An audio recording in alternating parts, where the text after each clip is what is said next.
நாம் இன்று subject and ப்ரெடிகேட்டை பார்க்க இருக்கிறோம். A sentence can be divided into two parts, subject and predicate. Subject என்பது எழுவாய், predicate என்பது பயனிலை.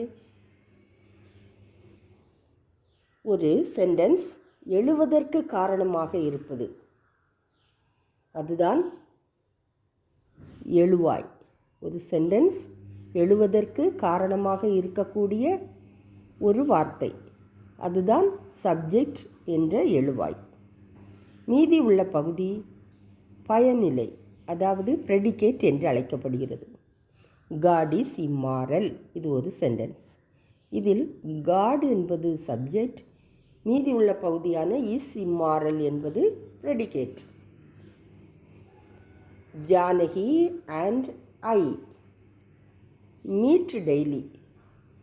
Janaki and I, ஜானகியும் நானும், இரண்டு பேர் இதில் இருக்கிறார்கள். இவை சப்ஜெக்ட். மீதி உள்ள பகுதி predicate. Janaki and I subject, meet daily predicate. A sentence is broadly divided into two parts. ஒரு வாக்கியம் இரண்டு பெரும் பகுதியை கொண்டது. எழுவாய் நவுன் ஆர் ப்ரோனவுனாக இருக்கும். அதாவது ஒரு பெயர் சொல்லாகவோ அல்லது பிரதி பெயர் சொல்லாகவோ இருக்கும். நவுனுக்கு எடுத்துக்காட்டாக நிறைய பெயர்களை சொல்லலாம் இல்லையா? Raman, Kavita, India, Chennai, car, house, gate என்று பெயர் சொற்களை நிறைய சொல்லலாம். இவை நவுனாகவோ இருக்கலாம், இல்லை என்றால் ப்ரோனவுனாக இருக்கலாம், பிரதி பெயர் சொல்லாக இருக்கலாம். அவை எதையெல்லாம் சொல்லலாம்?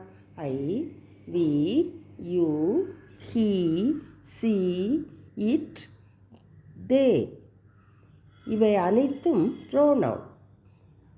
ஒன்றில் நவுனை வைத்து தொடங்கலாம், இல்லை என்றால் ப்ரோனவுனை வைத்து தொடங்கலாம்.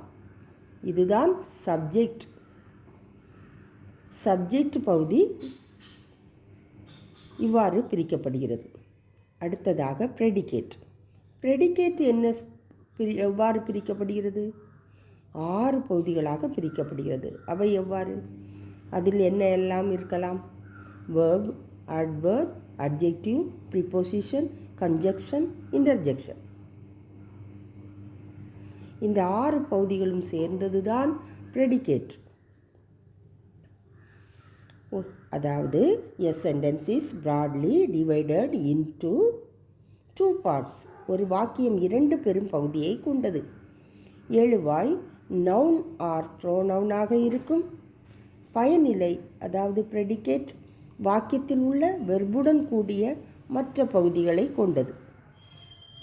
சப்ஜெக்ட் அண்ட் ப்ரெடிகேட் பிரிப்பது மாணவர்களுக்கு எளிமையாக இருப்பதற்கு நிறைய எக்ஸாம்பிளை நாம் கொடுக்கலாம்.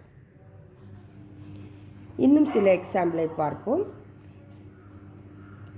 Kalam is clever. கலாம் என்பது சப்ஜெக்ட், இஸ் கிளவர் என்பது predicate. Nancy paints the pictures. Nancy என்பது சப்ஜெக்ட், பெயிண்ட்ஸ் த பிக்சர்ஸ் என்பது predicate. The stars twinkles at night.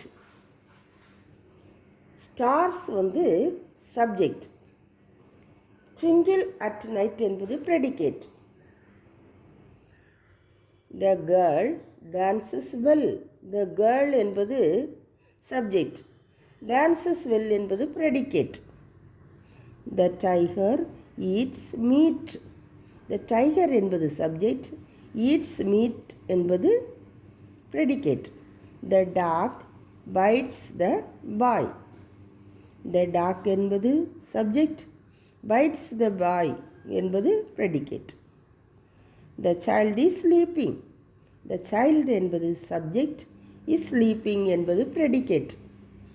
இவ்வாறு நிறைய எக்ஸாம்பிள்களை மாணவர்களுக்கு கொடுக்கும்போது அவர்கள் திரும்ப திரும்ப இதில் பயிற்சி எடுக்கும்போது அவர்களுக்கு ஒரு சென்டென்ஸ் என்பது எத்தனை பிரிவுகள் இருக்கின்றன, அதாவது சப்ஜெக்ட் ப்ரெடிகேட் என்ற இரு பெரும் பிரிவுகளை கொண்டதுதான் ஒரு சென்டென்ஸ் என்பதையும், சப்ஜெக்ட் நவுன் ப்ரோனவுன் இதில் ஏதாவது ஒன்றை தான் கொண்டு வரும் என்றும், ப்ரெடிகேட் 6 பார்ட்ஸ் அதாவது 6 பார்ட்ஸ் 6 பகுதிகளை கொண்டது. verb, adverb, adjective, preposition, conjunction, interjection இவ்வாறு 6 பெரும் பிரிவுகளை கொண்டதுதான் ப்ரெடிகேட் என்பதை